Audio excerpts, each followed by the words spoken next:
Welcome to our midweek moment. I'm David Ezekiel, transitional minister for the First Federated Church of Peoria, Illinois. And I want to talk to you today about marching off the map. After Alexander the Great died, panic was felt in the ranks of the Greek army. They had followed Alexander across Asia Minor and stood facing the great Himalayan mountains, the natural barrier separating northern India from the plateau of Tibet in China.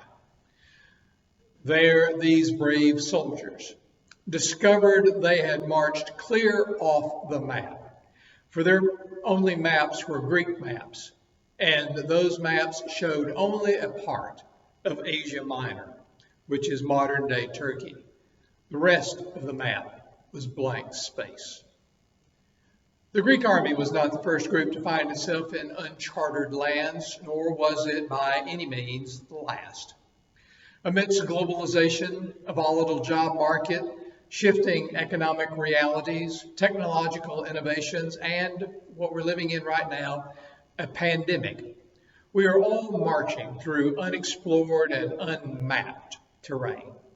How do you traverse such an uncertain environment? The history of America is filled with those who dared to march off the map of their familiar world. Think of Christopher Columbus, the Pilgrims, Daniel Boone, Meriwether Lewis, and William Clark. For success in such an adventure, preparation paved their way to greatness. Preparation begins with the dream, not with the reality. John Wooden, the legendary basketball coach at UCLA, once said, "When opportunity comes, it's too late to prepare."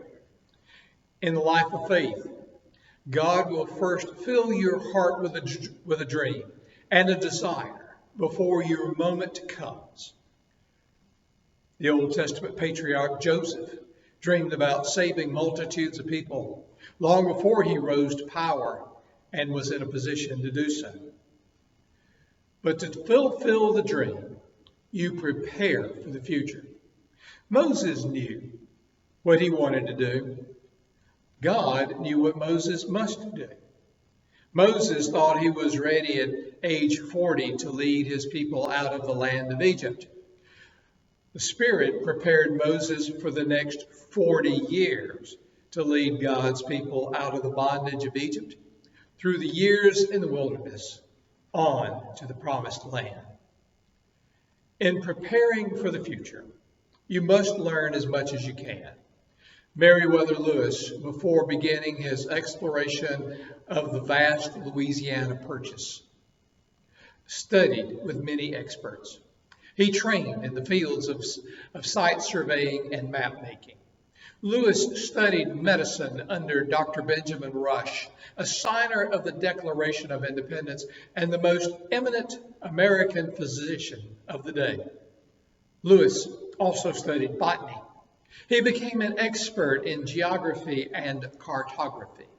And after Thomas Jefferson, Lewis may have possessed the broadest field of knowledge of any American at that time. What he learned is that preparation provides confidence when facing the unknown. Moses learned that too, for when he went forth, he knew that God had prepared him and prepared him well. When Jesus left the Mount of Transfiguration, he went forth to the cross in the power of God.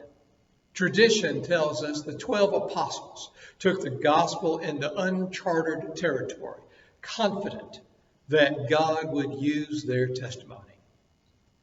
Beloved, the Lord is at work preparing you personally to manifest God's glory at home, at school, at work, and in the world.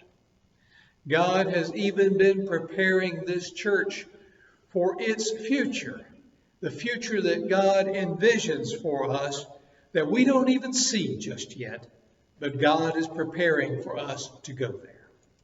So go forth in confidence.